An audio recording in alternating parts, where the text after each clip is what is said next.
You find the connectivity between spirituality and science. So it's a proud moment. Whenever I come, I say I'm never disappointed. So always I want to wonderful brilliant students who pursue both science and the science of consciousness, spirituality. So we will be discussing some very important. Am I clearly audible? Yes, loud enough.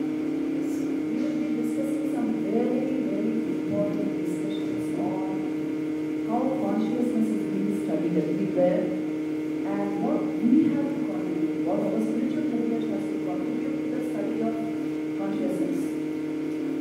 Also, you see, that is the biggest topic under discussion today. What is the fundamental nature of life?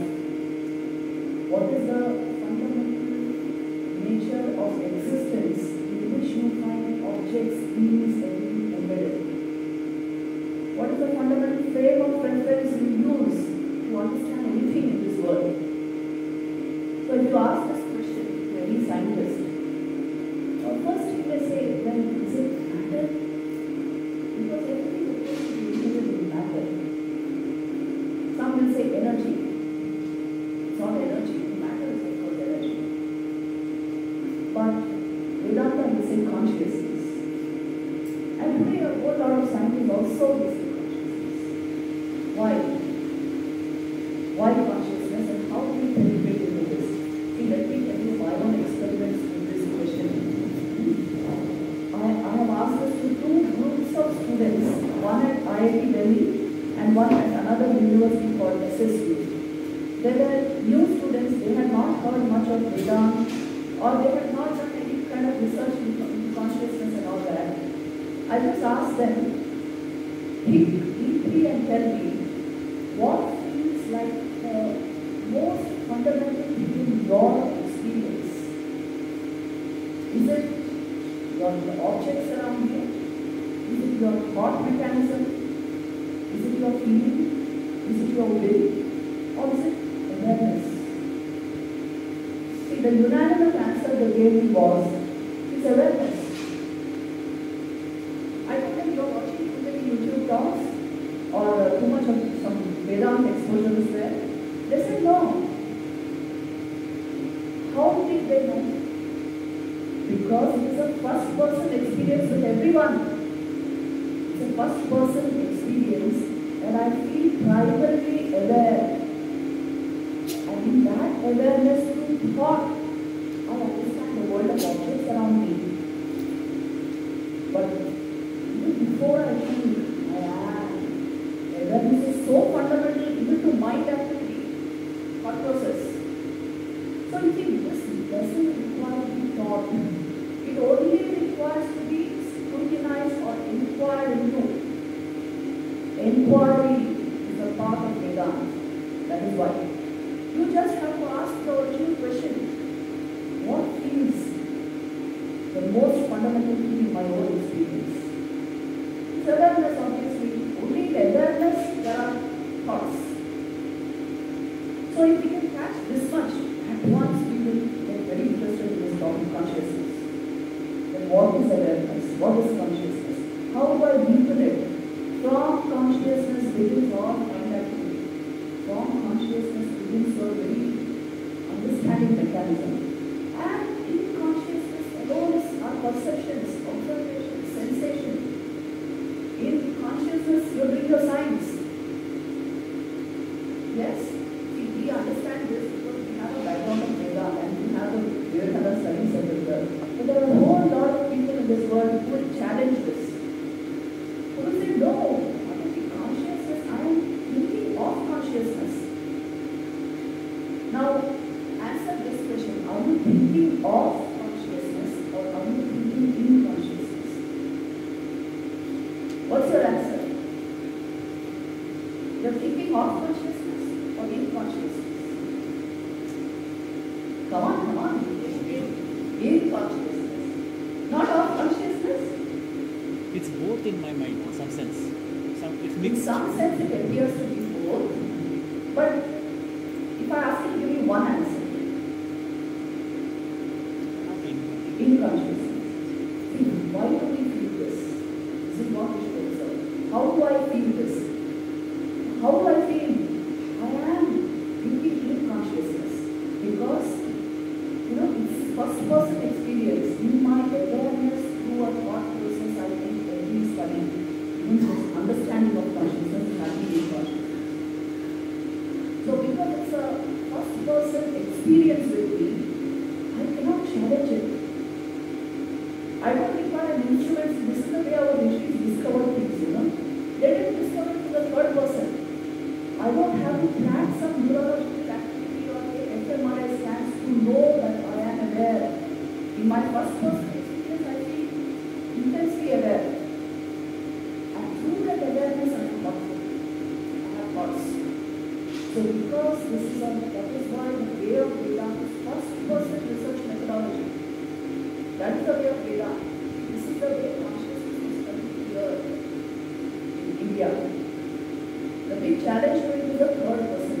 Now we are trying to see what part of the brain triggers when it comes to consciousness. And we are trying to find out the truth about consciousness that way. It is a normal way of neuroscience because science believes in the objective method.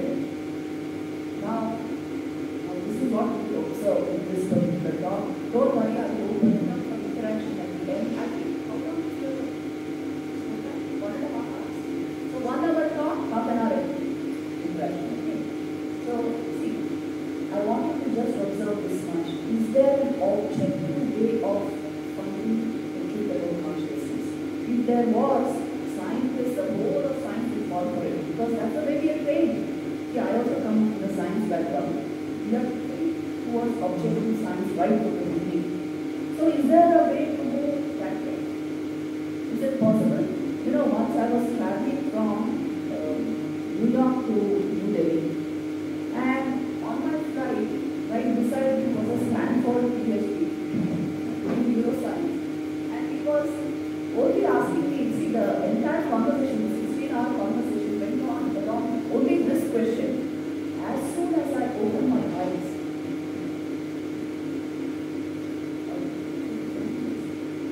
is this clear? Better? No echo? Is it better this way? So our entire conversation was on this point that as soon as we open our eyes, we see an objective world. Why can't inquiry into the objective world take us into the science of consciousness? Can it or can it not? The entire conversation was on this. So then I told him, see, Vedanta is a science of consciousness. It is not a philosophy or a belief system. It is not an ideology. It is not a religion. It is an inquiry-based research, first-person research. And what they discovered was very scientific. They discovered there is only one consciousness that appears as being, that appears even as object, that appears as the objects around us. One consciousness appearing in multifarious forms. So, how did they arrive at this? And is this research possible through an objective method? That was the argument. Now, it is possible to come to the conclusion, understanding of consciousness, even if you penetrate into the objective method. I will show you how.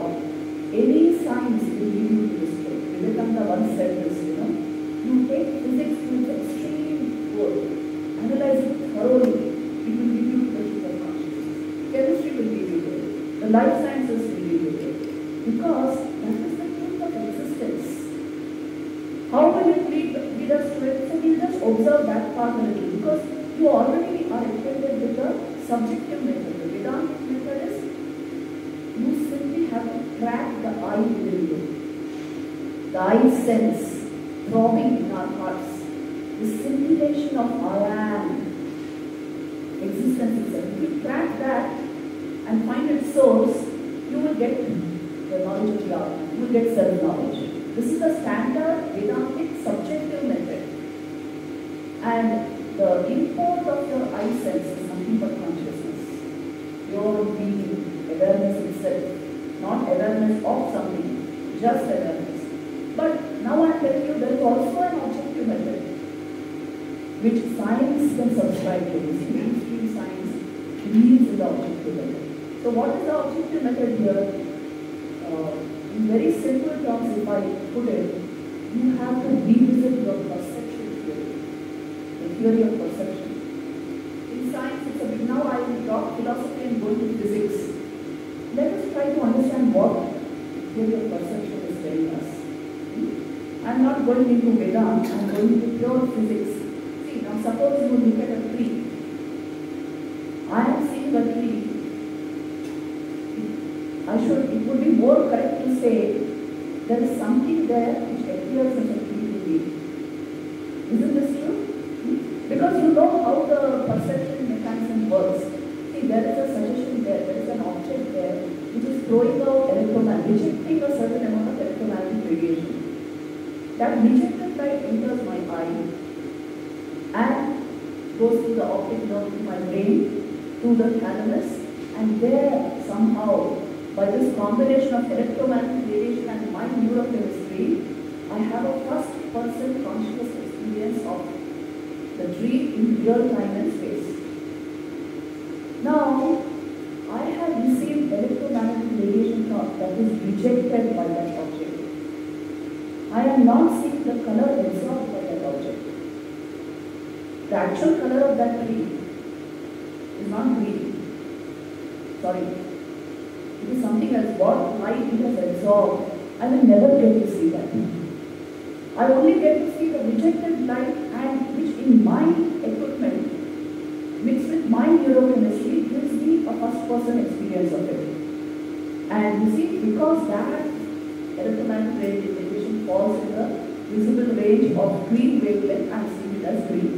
So it's an interpretation of my equipment.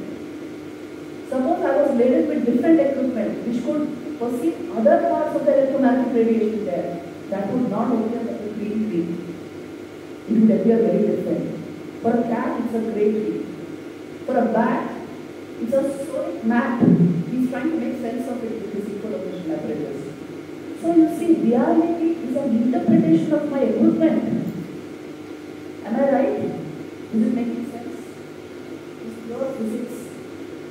Reality, what I am seeing, what I am perceiving, is an interpretation of my equipment. But I take it to be solid truth. It is more correct to say, I think or it appears to be a tree to me, rather than saying there's a tree there. There is not a tree there for all creatures. So you see, when my understanding of reality is based on an interpretation of something, of an equipment, I cannot conclude reality is just like this out there. Just this much let us understand, and there's more to this. This is just a preliminary. What is more to this is, I can perceive this tree only in my awareness. Apart from my awareness, can anything, suppose now I was a robot, will I feel my perception is steady? Will I have a first-person experience of anything around me? The sensors of a robot will just track the existence of an object according to its programming, it is giving you the photo of that. It doesn't feel the presence of that tree.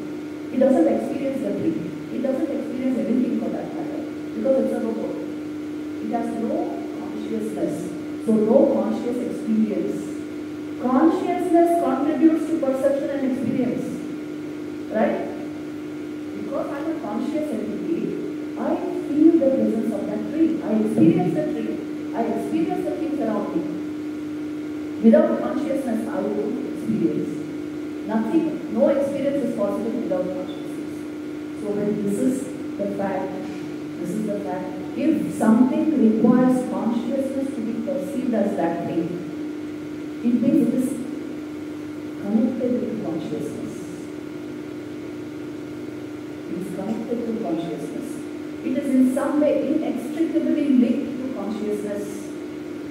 In fact, Vedanta will tell you, it is consciousness everywhere. You know, two things. Now suppose I say, see this mic and this case.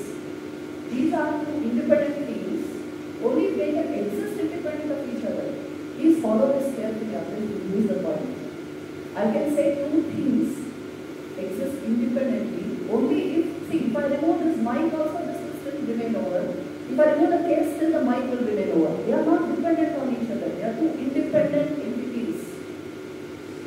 If any perception requires awareness for it to become perceptible, then can I call it an independent entity? I cannot do that. Now everything in this world requires awareness to become perceptible.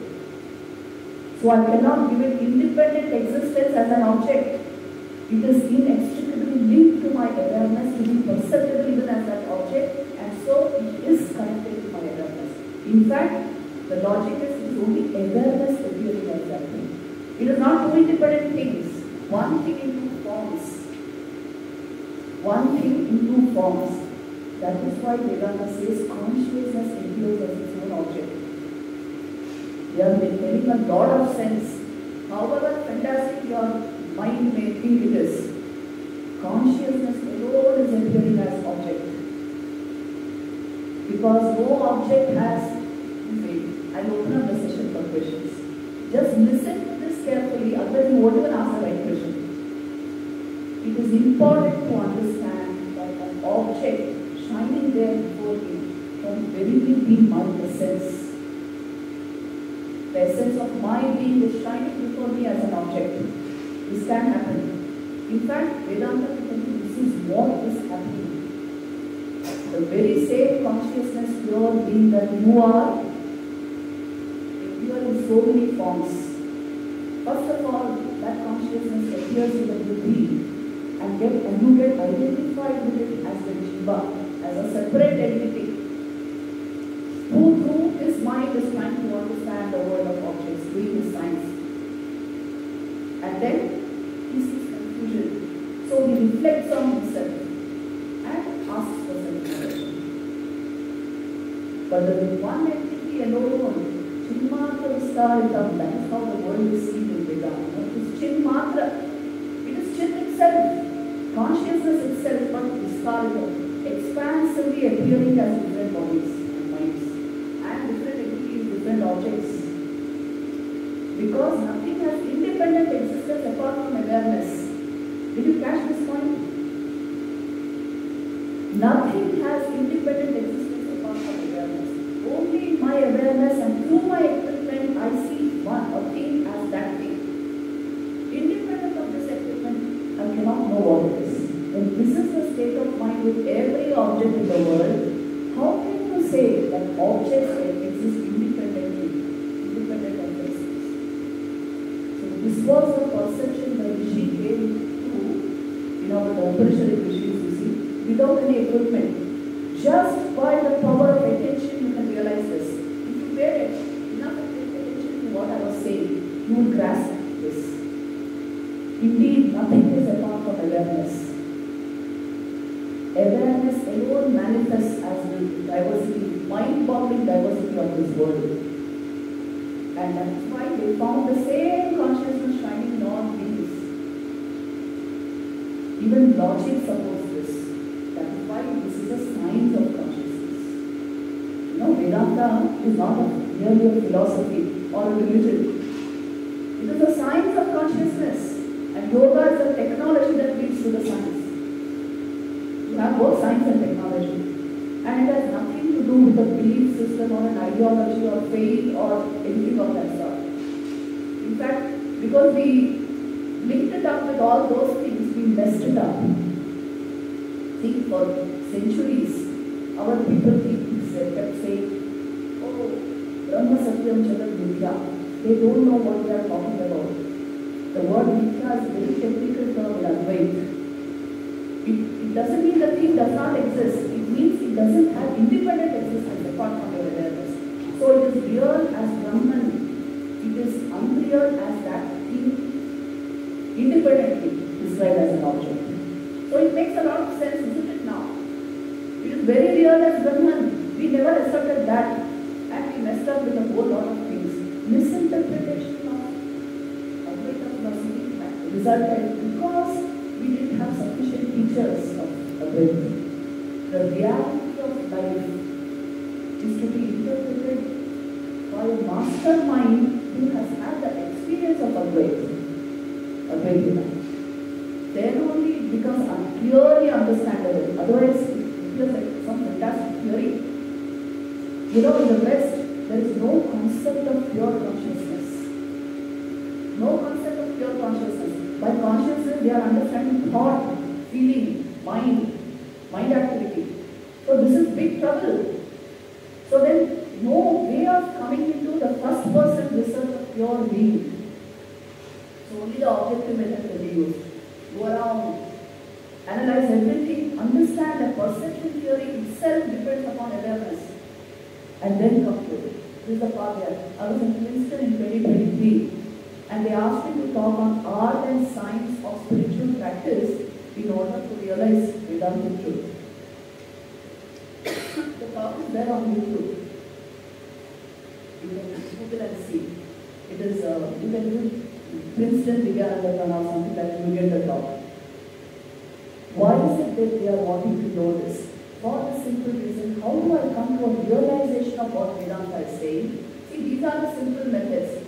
Either you go into the first person research method, ask who am I, and penetrate deeply into the scintillation of awareness in your own heart. Fundamentally, Raman Maharshi's method. He asked Nam Yar. I have watched it.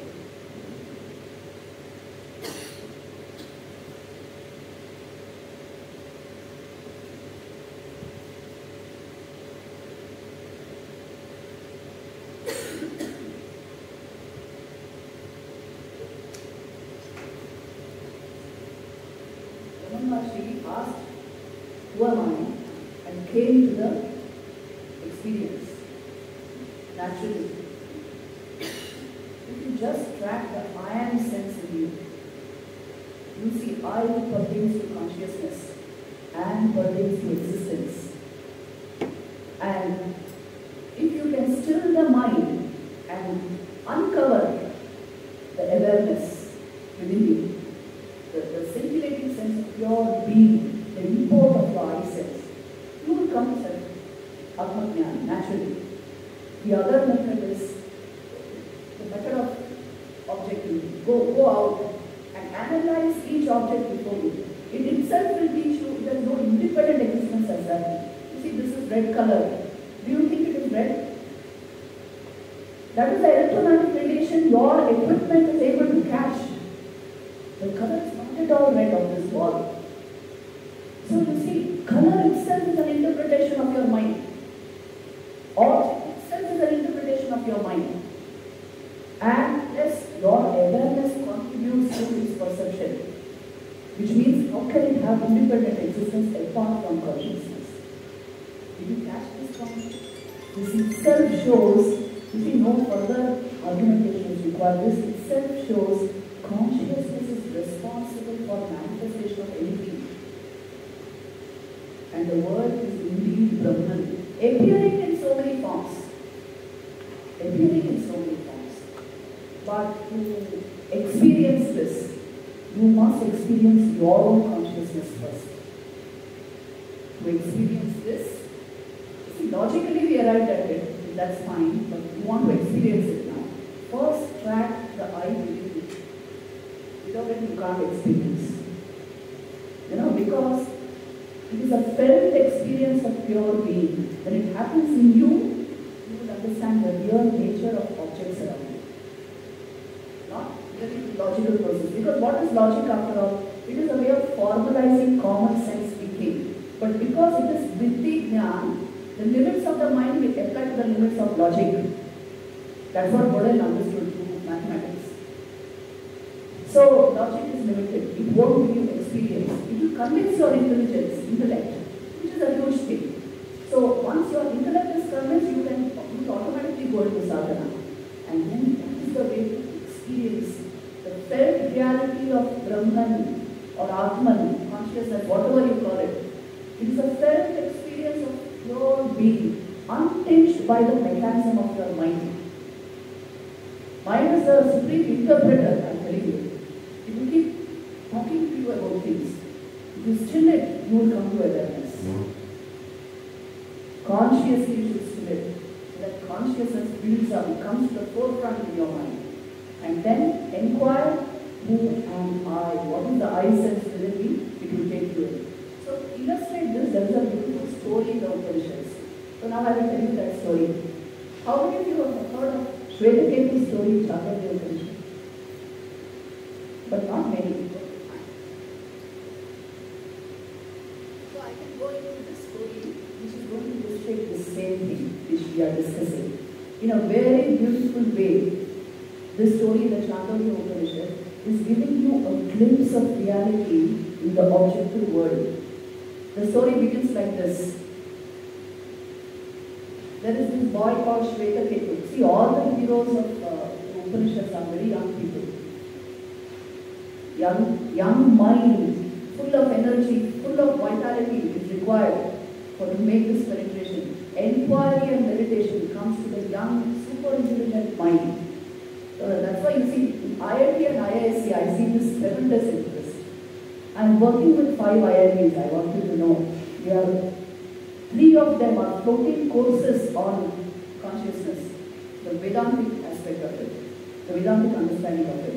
And they are elective courses, credit courses. IIT Delhi, in fact, every semester has such a course. So you see the level of interest. The first course which we had at IIT Delhi, you know, it was a hall like this, it was a classroom. It did not have enough space. 176 students wanted the course. So we shifted to the seminar hall. And the course was entitled Science of Happiness, but all study of Vedanta. And the aspect of consciousness, which is my own true being, how can it not interest us? Tell me. So you see, this story is such a huge pointer to what we are talking about. This Shvetaketu is a young boy who is brilliant. So his father's name is the Rishi Uddala is his father. And he wants his son well educated, so he sends him to another Rishi and long period of training he undergoes. So in those days, whatever was available, he learns all those subjects. He learns the Vedic lore, the Upanishads. He didn't know he was going to feature in one of the Upanishads. And then he learns this etymology, Kavya, Sanskrit, classical Sanskrit, grammar, and astronomy, all the subjects that were available. And after 12 years, now he's a master of many subjects, and he comes back to his father. Now he has completed his education, PhD complete. And before he goes for his postdoc, the father sees his son and realizes that this boy has learned many things, no doubt, everything available. But he doesn't have Vinay. Vidya Vadati Vinayam. He's not humble. He's arrogant. But Vidya Vadati Vinayam Vinaya Vyati Patratam. Vidya should give you real humility. You know, the more you know, the more you will understand how less we know. That is the truth about knowledge. Every bit of this story, there's something for us to digest. I'm telling you, this is that kind of a very powerful story. So just pay attention. The father realizes this, that this boy knows so much, but he doesn't really know anything because he has not understood this much. The more you will know, the more you will only understand how less we know. We are bound by limits. The mind itself is bound by limits. How will you know the ultimate? You know, all scientists have understood. They come to this understanding. Even Newton, once he was walking on a beach, and it is said that his friend who was with him was praising him. You have discovered so many revolutionary things. You will be the greatest man of the earth. And then Newton looked at him and he picked up a handful of sand, a fistful of sand, and he said, "Look, this is all I know. And what remains to be known is this, the beach. That much remains to be known. Only when you know a little bit, you will know the extent of our ignorance. When you get your PhD, you will understand how limited knowledge we have of that subject. So please understand this, that knowledge, this is its nature. You have to go deeper and deeper and deeper into it. And if you go into it in the first person, you will uncover the very source of knowledge. So the father understands this guy, this Shvetaketu, has not really learned anything. So he calls him to him and says, "Look, my son, What have you learned? Have you learned about that one thing, knowing which you know everything in this universe? One thing, the essence of existence. Have you learned about that? And Shweta Ketu says, what is that? I never learned anything like that because I think my teachers didn't know. And then also remove the hat full of clay from the ground and says, look my son, just like when I know what this clay is, I will know every object you can make with this clay. I can make a pot, I can make a ladle, a jar. I will know all about that because I know the clay. Like that, there is one essence in this universe. If you know that, you fairly know everything about this world of manifestation. You may not know the particulars, but you know everything because it is a manifestation of that one thing. And Shweta says, what are you saying, Father? How is this possible? Now we'll stop the story here, analyze this. What is he trying to say? See, by knowing one lump of clay, you know everything, every object you can make out of that clay. Because suppose we take a pot. Pot is the classic example given in the Upanishads. Is there anything called pot apart from clay? Tell me. Is there anything called pot apart from clay?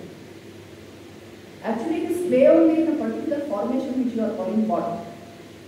Right? But the name, form, function feature so huge in our mind that we think pot is a separate identity. Is there anything called potness? Nothing. It is nothing but clay through and through. But you see, in our mind, it is a separate entity called pot. Clay is different, pot is different. Pot is only clay in a particular form, with a particular name, with a particular function. Because of its utilitarian value, it's of more importance to us than the clay. But it is nothing but clay. Wave is nothing but water. Ornaments are nothing but gold. You are nothing but consciousness. Another name for you is Brahman. That is your actual name. But we think, no, my individuality, my identity, as if it is something very real and supreme, complete in itself. But you check it out and see, if there is anything called pot apart from clay, if there is anything called human identity apart from consciousness. So you can see your body changes all the time. Your mind, every second it is jumping about, changing. What is permanent about your identity then? What is permanent about our so-called individuality? Everything changes in life. And life is so short. After that, total renewal again. So everything is only changing. But there is one thing which does not change, which is a continuum, helping you see change. Only when you are at the point of stillness, you can track change. Physics. So what is that point from where you can, vantage point from where you can see change? Your consciousness does not change. The same entity which was a baby, a toddler, a teenager, today you are a young person, pursuing this and that.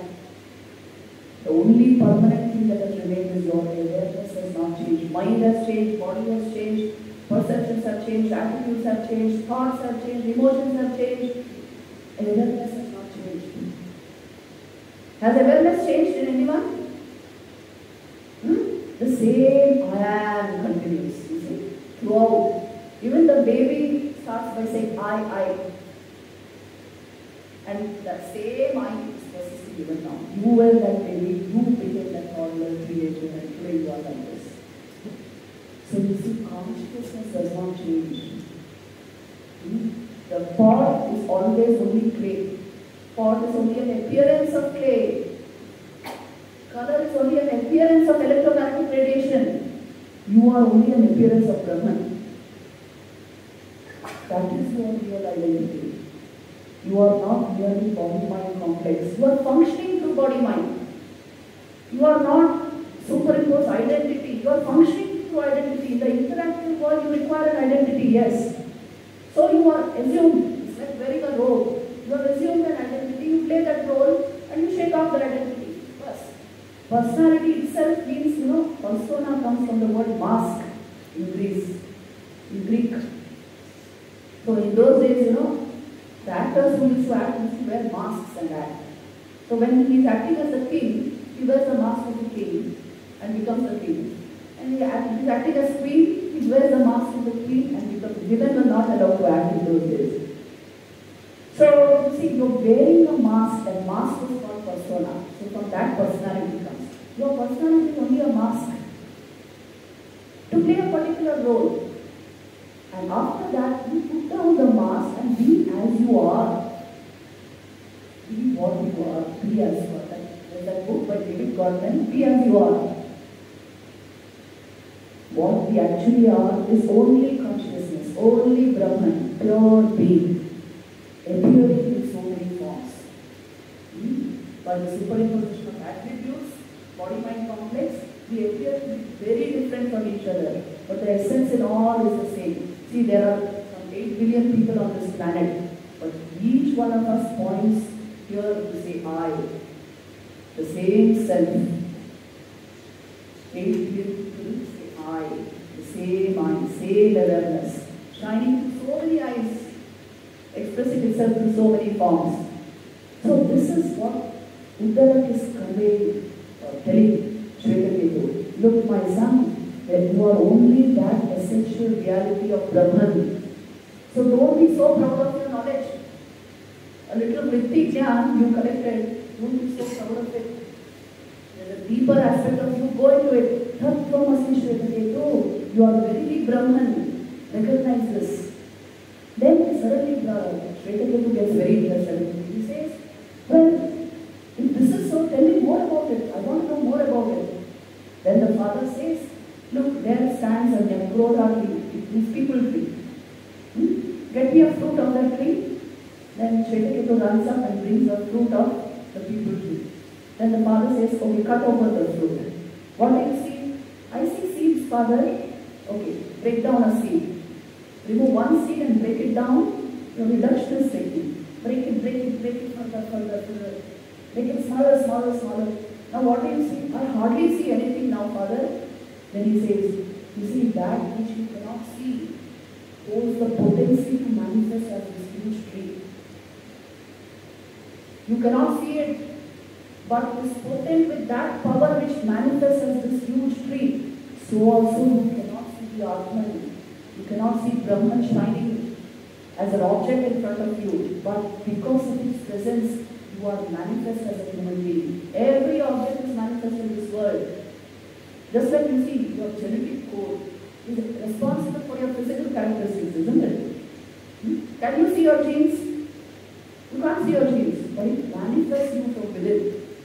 So also Brahman as consciousness is manifesting in this entire universe. And you are really that, O Shvetaketu, Tattvamasi, he says. Now Shvetaketu is very, very interested because it's to do with his reality, his real being. So he says, tell me more, father. Then the father says, bring a bowl of water and put some salt in it. Then once the salt has dissolved in the water, he says, now taste and see this water. Is it salty on top? Is it salty at the bottom? It's salty all through because the salt is dissolved in it. So also the father says, Uddalak says, Brahman is that Srishma Tadeva Anuragashad. It has dissolved in this universe and it is appearing as different beings. You can't see Brahman because you are trying to see it objectively. It is not an object, it is that which is manifest as the object. But the essence of every object, that is why is only Brahman.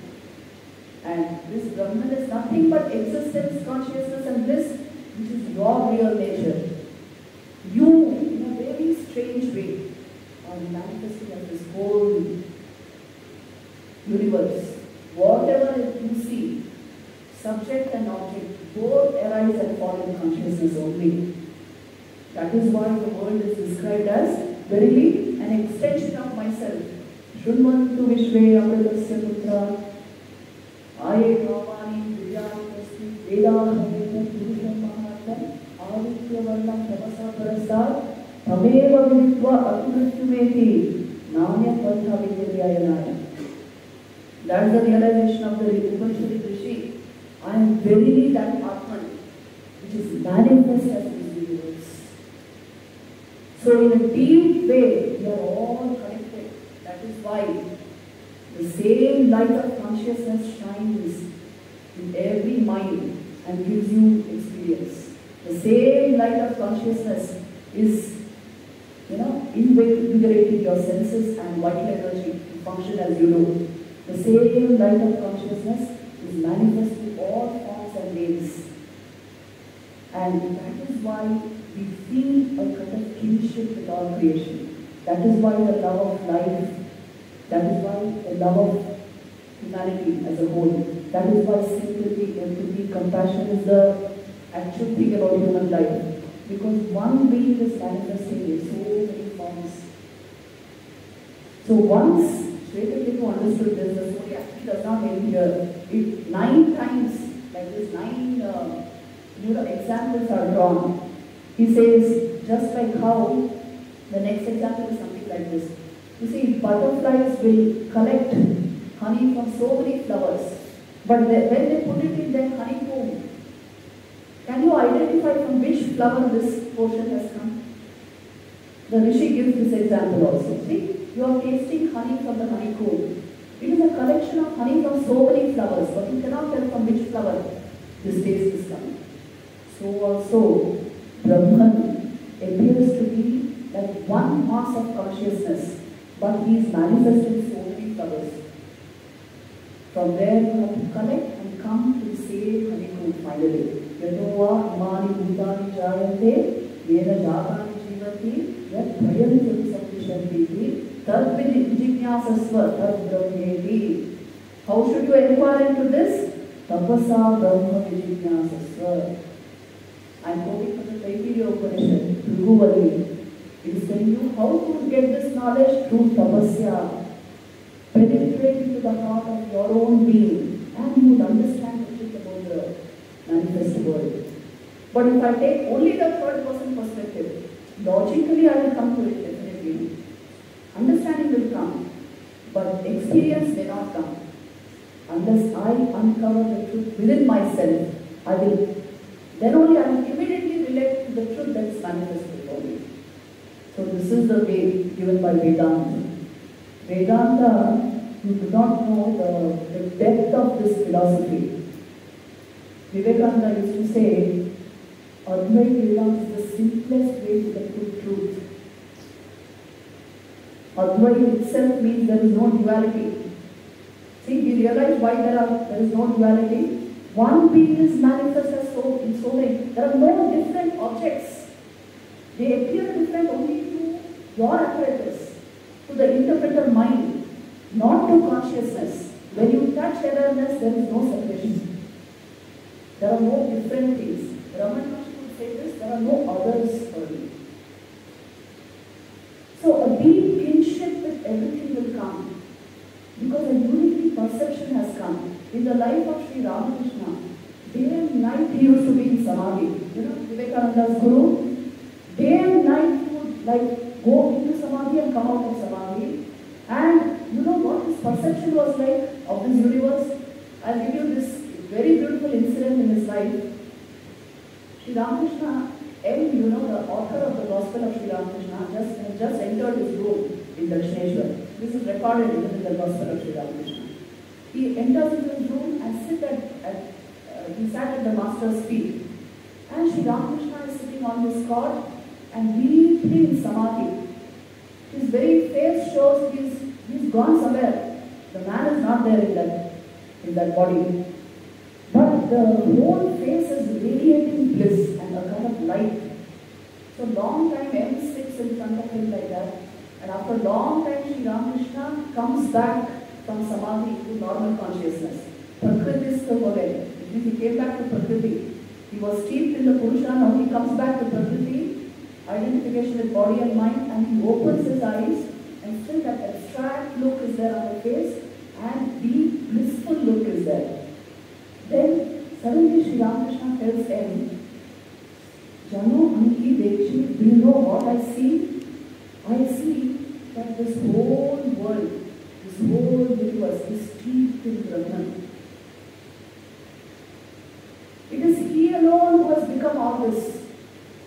Tini short poeche. He is manifesting as all this, see? As separate entities, He is manifesting. He alone has become all this. Then He also gives an analogy. He says, Kamo Jano, do you know how? Jano Momer Pata Momer Food. Suppose there was a wax garden in which everything was made of only wax. The trees are made of wax, the leaves are made of wax, the fruit is made of wax. The people in that garden, roaming that garden, are also made of wax. A wax garden. He says, this whole world appears to me like a wax garden. The wax there is Brahman, divine consciousness. One essence manifesting in so many different ways, so many different forms. Brahman alone has become all this. This is the truth. And the end is stunned to see this. See, perception of unitary consciousness in mystics. And then after so much more time, Sri Ramakrishna comes into a kind of dual mode and starts talking what you would say sensibly. Not through that unitary consciousness, but starts talking in terms of I and you. Until then, he was steeped in the knowledge of Brahman. And you see everything like that. Once, M sitting in front of Sri Ramakrishna asks him, tell me the ultimate truth of this universe. And Sri Ramakrishna says, Brahma Satyam Jagat Vidya. And then he becomes quiet. Ita dharana karo. The world as it manifests to the senses and mind is unreal. It is vidya, it is false. Because it is an interpretation of the mind as we saw it. But the world as Brahman is real. And that is why Brahman alone is the truth, and that has become this reality. So you see, our attitude towards this entire creation should be an worshipful attitude, an attitude of service, because that is the fact about life. That is the fact about the world. The fact is not what the media is constantly bombarding on your mind. The fact is not the breaking news giving you all kinds of ideas about what is happening in the world. The fact is it is Brahman. And whatever it is suffering, that is why it is my suffering. Whatever it is undergoing is Maya. It's mine. It is me in another form. You are actually me in another form. And I am you in another form. So in that way to be able to relate with others and with an attitude of deep service, worshipful service to live our lives, this will naturally become the goal of human life. It is not about how much I can get out of you, how much I can do for you. In that lies my fulfillment. So you see, this is the great philosophy of the Ramakrishna order which Vivekananda gave. Looking at the experiences of Sri Ramakrishna, his master, he said that this world is very Brahman, and so to serve it is very worship of God. There is no other worship. If you think, I will only worship in the temple, it's a myopic vision. If you think, no, I will only do this form of ritual and then God will be pleased, it's a very small vision of reality. But if you can say, I will worship all that exists because it is verily a manifestation of that same reality, whom I am calling God, Brahman, then you are seeing reality as it is. Vedanta is seeing reality as it is, not through the interpretation of the mind, not through the interpretation of the senses. And this is religion, according to Swamiji. When he used the word religion, he used to say, I only speak of the Upanishads. I only speak of Vedanta. Because this is the actual fact about existence. Consciousness is the fact about existence. You don't require any intellectual gymnastics to understand this. Just by going deep into your perception theory, you will come to it. Go deep into any science, you will come to it. Today, my students ask me, Mataji, won't that artificial intelligence become conscious?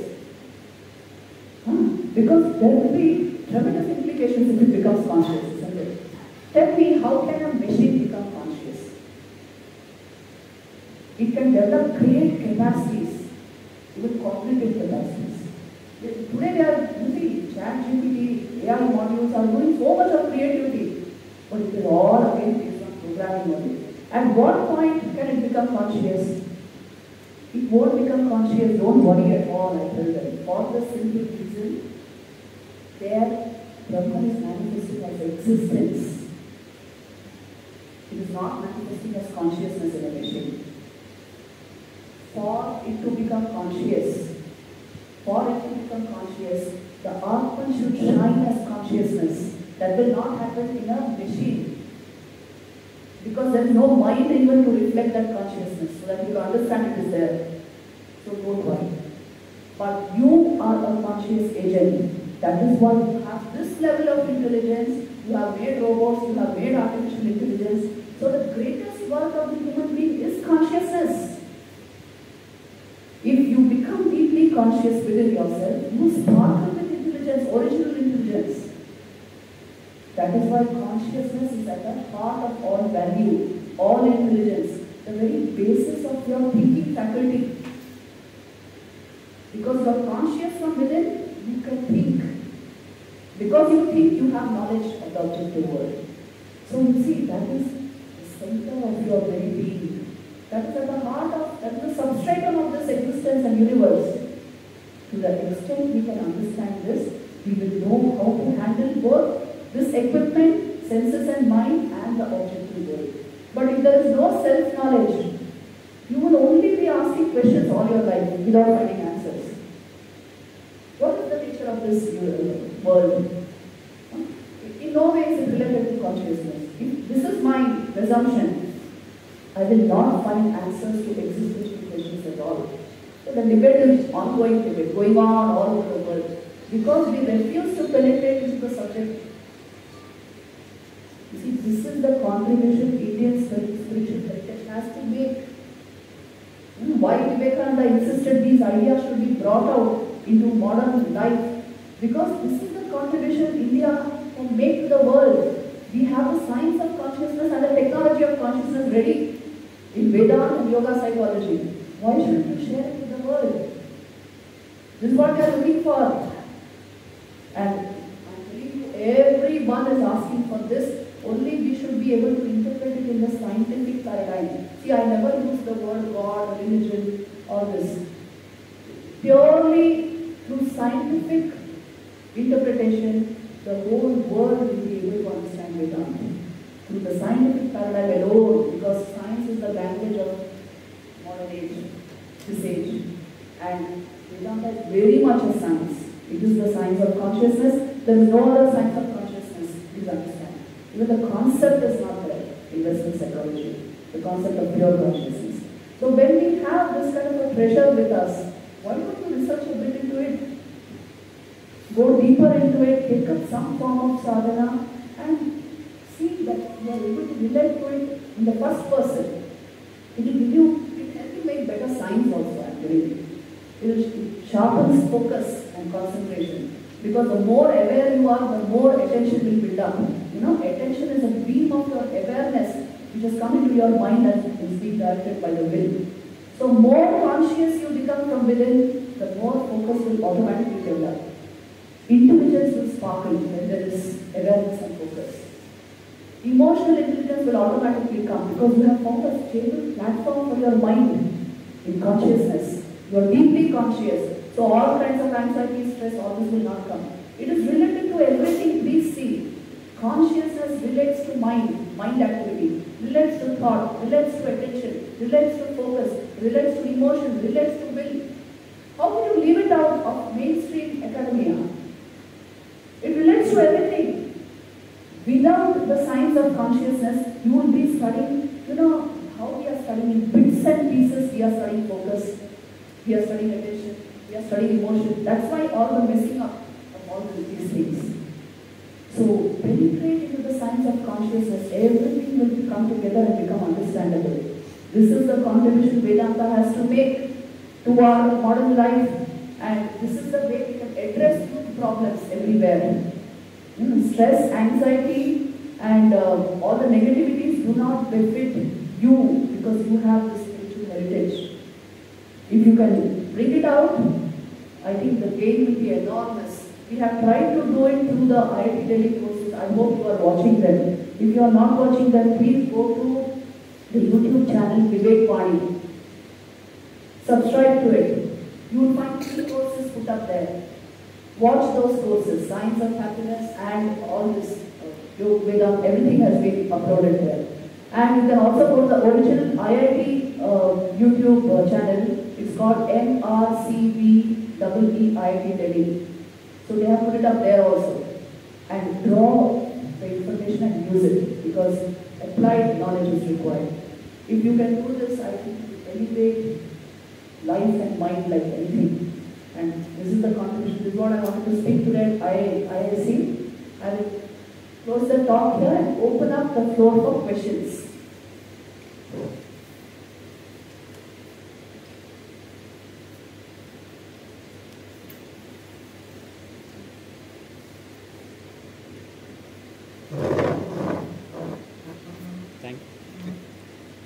Thank you for the wonderful speech, Mother.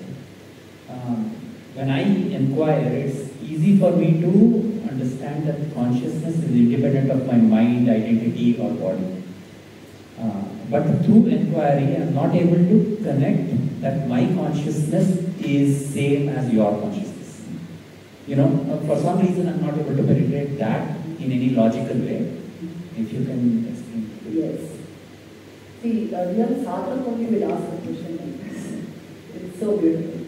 Let me give you an important clue in sadhana, how you can feel one consciousness in all beings. When you ask the question, who am I? And penetrate, you can understand the nature of your awareness. You become it actually, you feel it within you. But it must go to the level of what is called aham spuran, which means the scintillation of pure being that is throbbing in your heart and which goes beyond your mind. The sense of I, and the amness, existence itself.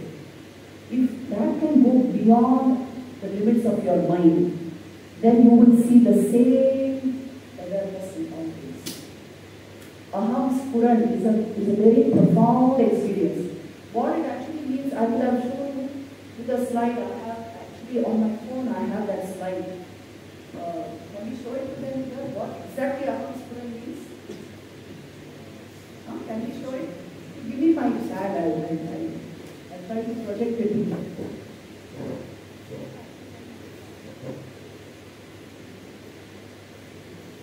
See, what is this Aham Spuran? You are not what you think you are. You just are. What is that amness being? It is the sense of awareness within you. It is the import of your I. Now that has to be caught in first person and maintained for a long time. That is Aham Spuran. If that is maintained for a long time, what happens is, now I have become that. It is first person conscious experience of pure being.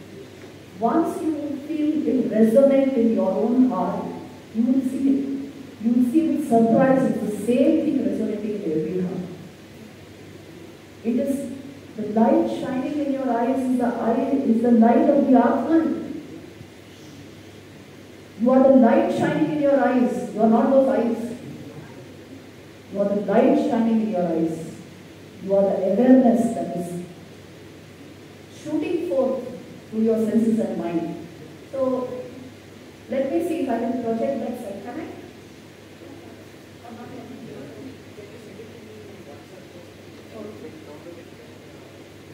So just now?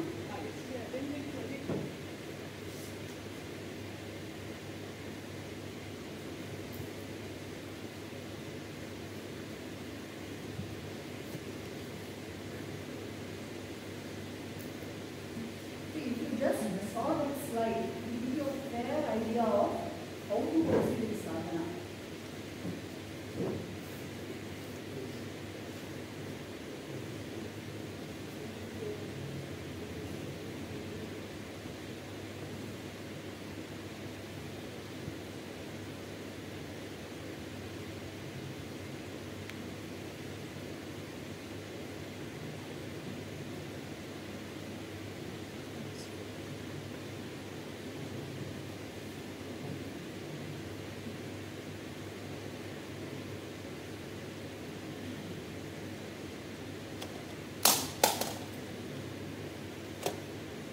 Where is that boy?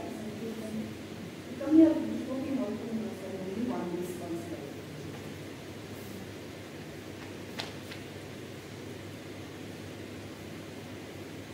This one.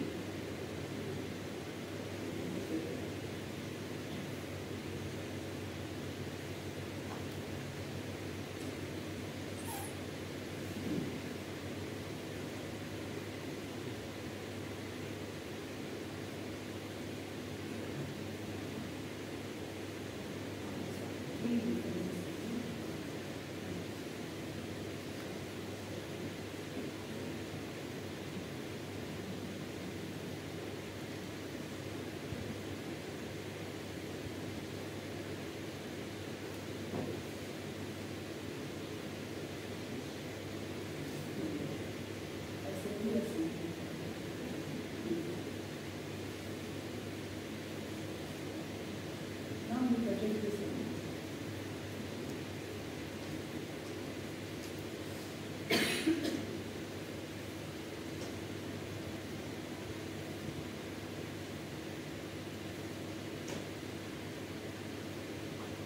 The path of Vedanta is the path of inquiry and meditation.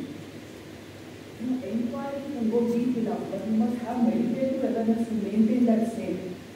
Otherwise, you won't be able to see. That is why both these videos. Okay, project it, come on. I think it's loading already. Now it's not.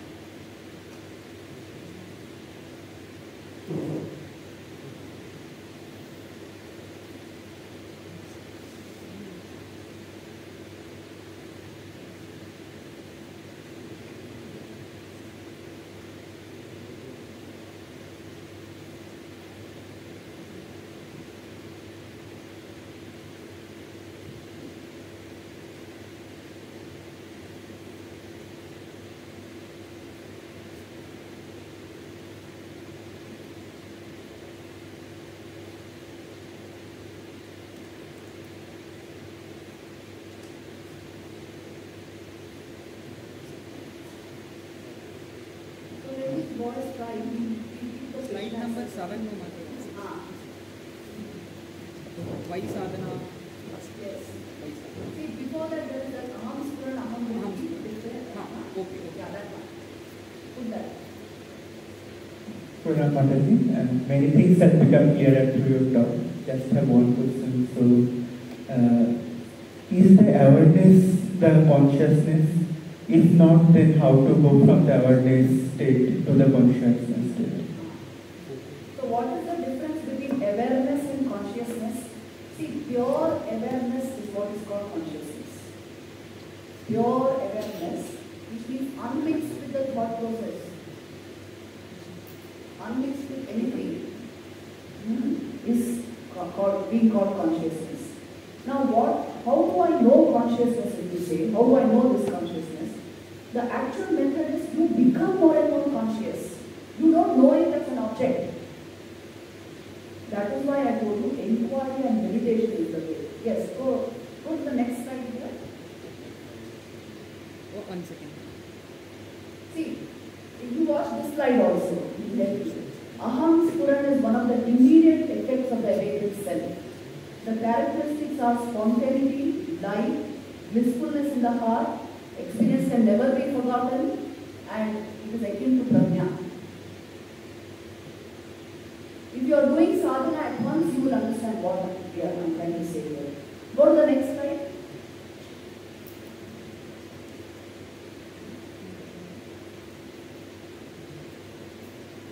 No, not this one. Why sadhana is the next slide? You go to that aham vritti, aham spuran. That's right.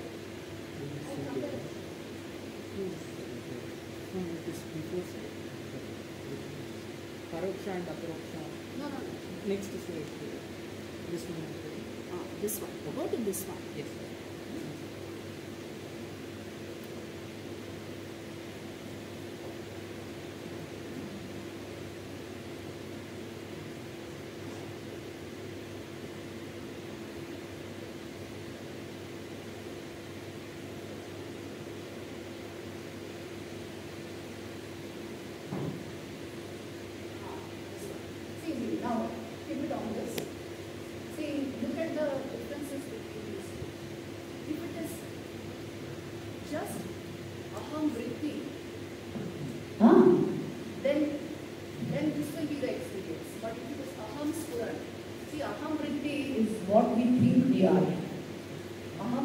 what we are. Aham vritti is the I spot, but aham spuran is the I throb, or the pulsation of I within you, which is continuous. Aham vritti is purely concocted, built by memories, opinion of others and cognitions. But aham spuran is the feel of scintillating awareness or being that comes without a thought process. Aham vritti means actually thought. It leads to a sense of the personality self. But aham spuran is not created by memories or cognitive or learning experiences. It is spontaneous and cannot be generated, and the sadhana is only to keep out obstacles created by mind. Aham vritti has different shades, discovery of which lies in the realm of psychology, not spirituality. But aham spuran requires emptying the mind. And dwelling on aham vritti strengthens personality sense, the ego. But aham spuran actually is in the realm of spirituality, and immersed in spuran takes you to the source of pure consciousness. So this should be generated for you to get self-knowledge, not this. You got the point? You can keep this and keep it, because this is where we falter, you know. Just inquiry, that is why, may not lead to the experience unless it has become aham spuran. Is this making sense? To sadhaks it will make a lot of sense. If it's your first introduction to Vedanta, it may not make much sense. Just a follow-up with this one. So, like as you said, the process is actually doing the self-inquiry. But when the spuran will happen, is it in my control? Spontaneous. It is not. You are not creating it. See, the scintillating sense of awareness, because you are already the self, that will burst forth through the mind. If you have done a lot of sadhana, if mind is clear enough, and you have inquired in such a way, you want the truth so much, it will come out. You are not generating it. Sadhana is required. See, even while you are pursuing your academics, if you do a little bit of sadhana, something else will open up, I am telling you. And that is the way you can do better science. Yes. Let's continue. Pranam Mataji, I have one question. You said that one consciousness has become many. So I was asking that what was the reason of the one to become the many? Means what was the reason of the creation of the universe? Yes. See, this is there in the Nasadiya Sutta. Why did the one become many? Because it wanted to. See, the beauty of life lies in diversity. The beauty of life lies in seeing oneness in everything, in many things. So that is why the many was manifested. It is said that this was a primordial desire in the mind of God, in Brahman, that I should manifest as many. Why should I be the only one being? I should manifest in many forms. So he became many. The Vedas and the Rigveda is saying this. So there is no why to it.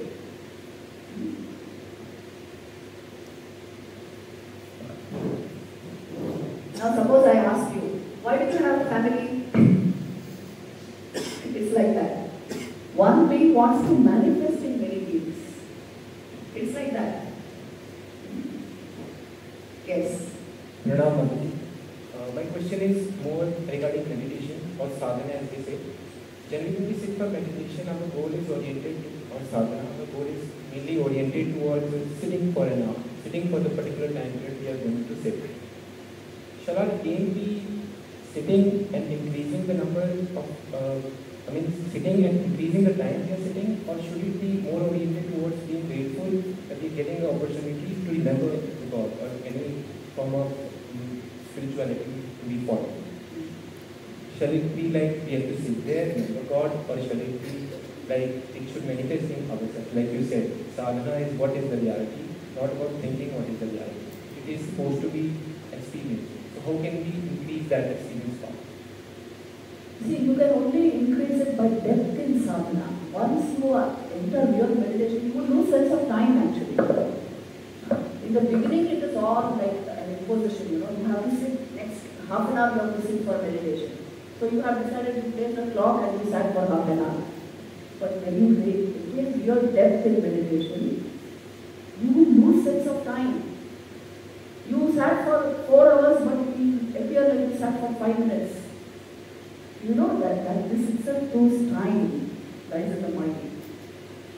But anyway, let's not go into that. The essential thing is, you must achieve some depth in sadhana. Just now it may be difficult for you because you are students. So you fix up a time, 15 minutes I will do this, half an hour I will do this. But later on in life, once you are in your dream job and you have established yourself well, invest in spiritual life.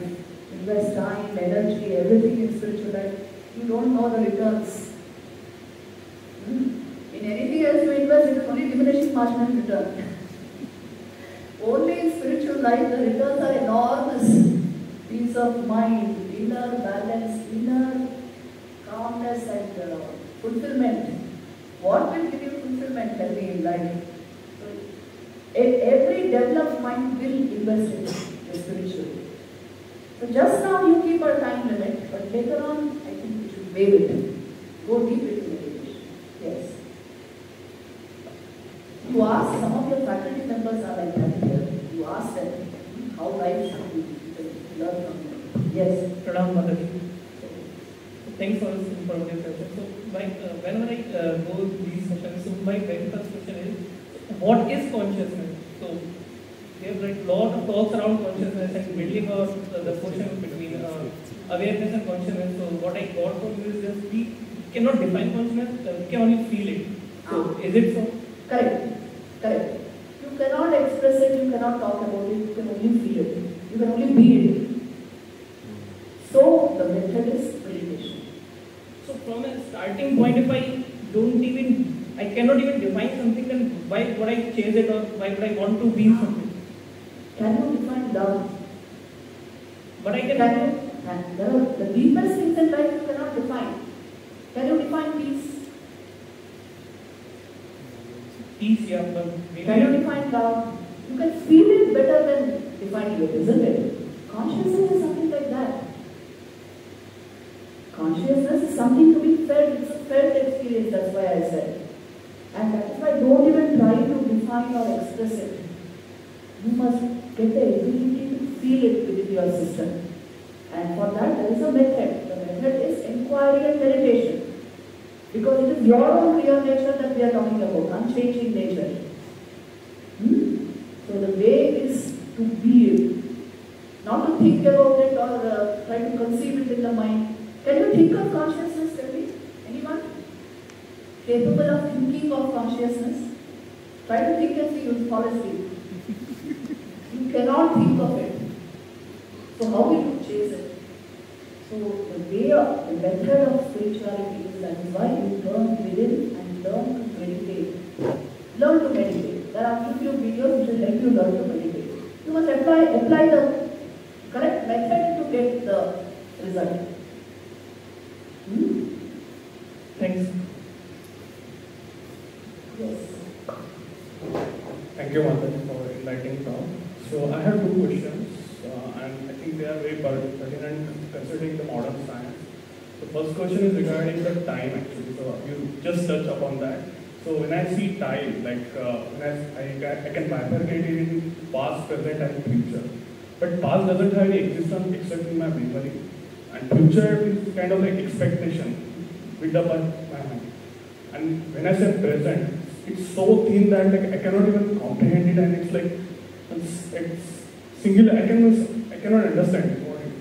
So my question is, what is time and what is Vedantic perspective on time?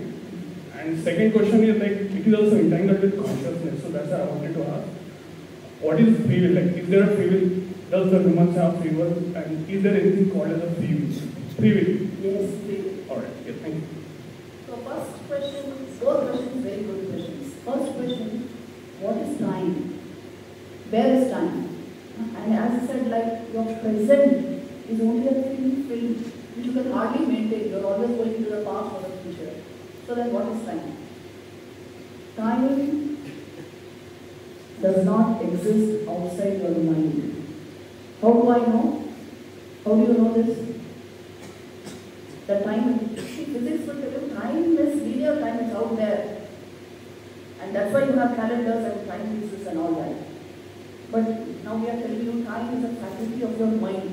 It does not exist outside mind activity. Which means if you become fully aware by dropping mind, by dropping thought, you will lose sense of time. That's why I said, then if you sit for 4 hours also, it will appear like 5 minutes. Because you drop thought. So time exists when thought exists. And what is mind but a collection of thoughts? So time exists in mind.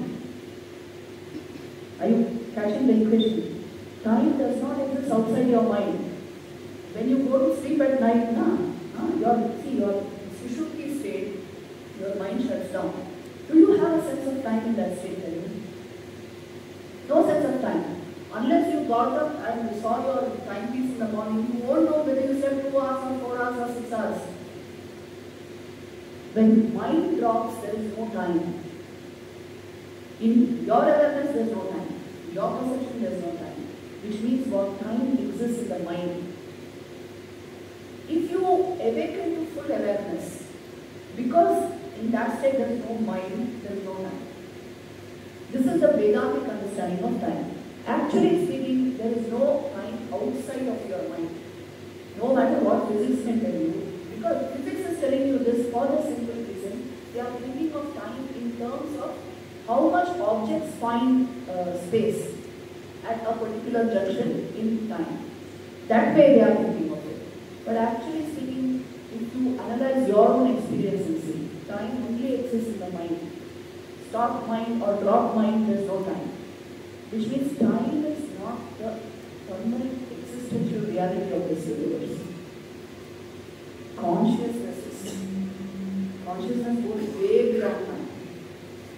Time, space and causation are faculties of your mind. The matrix of your mind through which it functions.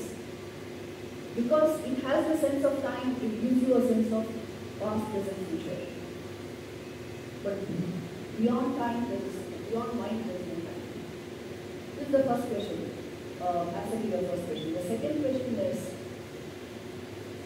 is there free will? See, this is one of the biggest debates going on in the world. What is the truth? Is it determinism or free will? And Vivekananda is telling you are the creator of your own destiny. So we have this sense of feeling that we have free will. I can do what I want to do at any point of time. I have free will. And of course, I want to tap this, I can tap this. The feeling is that you have free will. But, do you know how many things have to happen in your mind and in your brain for this tapping to take place? Even if I decide I will tap this podium, for it to happen, many things have to happen in the brain and mind. For a study of that, please go to my talk on determinism and free will given at IIT Delhi. You will find it on YouTube. Determinism and free will. Which is true? Is everything predeterministic or is free will the truth? Let's see, there are a series of experiments that are conducted by Benjamin Liebig. Have you heard of them? So all those experiments are given there. And through those experiments, scientists came to the conclusion there is no free will. A whole lot of things have to happen in the human brain for any action for you to be able to perform it. You only think that, oh, I decided and so I did it. Many forces work there which you didn't realize at that point of time. So now if I go into that, it will be another 1 hour talk. You can't sit for that long. So I'm telling you to go to that video, Determinism and Free Will, and see for yourself which is true.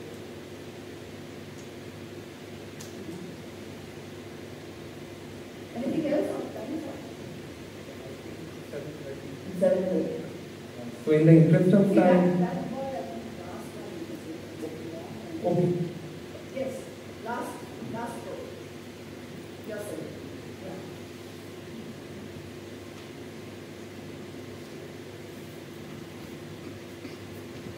you have more questions, you can come to the Kathopanishad class tomorrow at Sarada Missions, right here. Yes.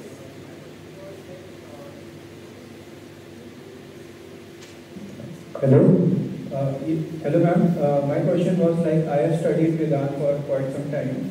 So over there the thing goes like the Brahm is beyond space, beyond time, beyond mind, beyond thought and beyond everything. You can't even feel it. And if like you have said when we reach to that pure state we can feel all this. We can. So, we can feel the Atma Spurna that you said we can feel it. And Ahamriti is what I think. So over here, as I am now, I also see that Aham Spurna is also I think that I will be this. So in actually Aham Spurna is also not what I will be. And it is one of the effects of the awakening itself.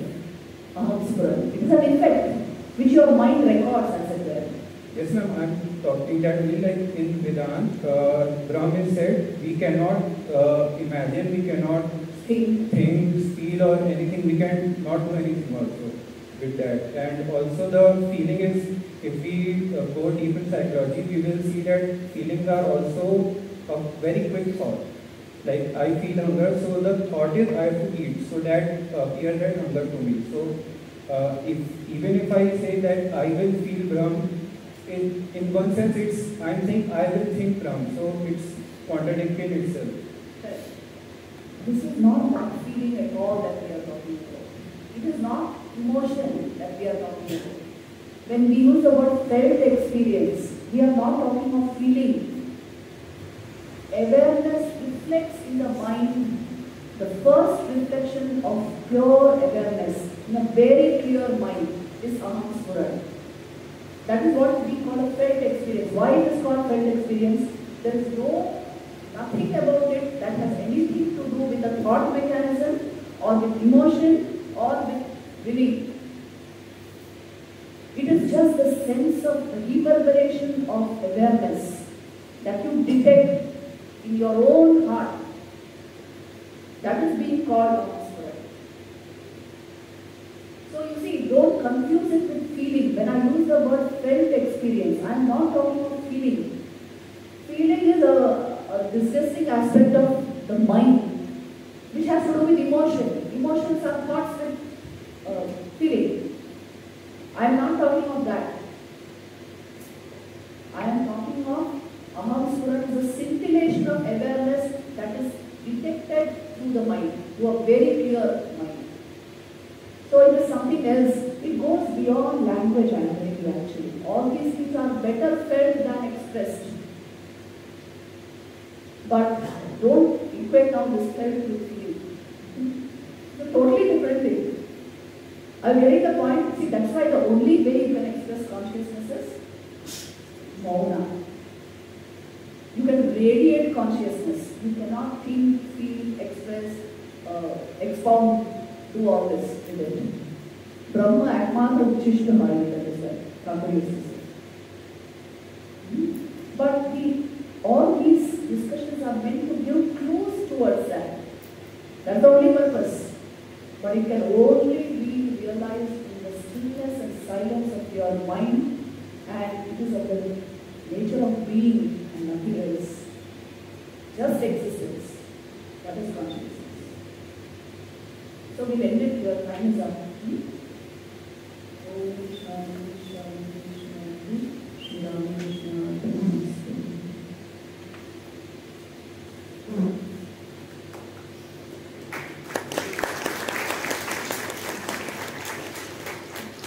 We sincerely thank Mataji for this wonderful exposition on the fundamental problem of consciousness. We would now like to invite Bhavani ma'am, who has been one of our long-standing patrons and well-wishers and has been supporting our cause since a long time, to present Mataji with a small token of gratitude from our side.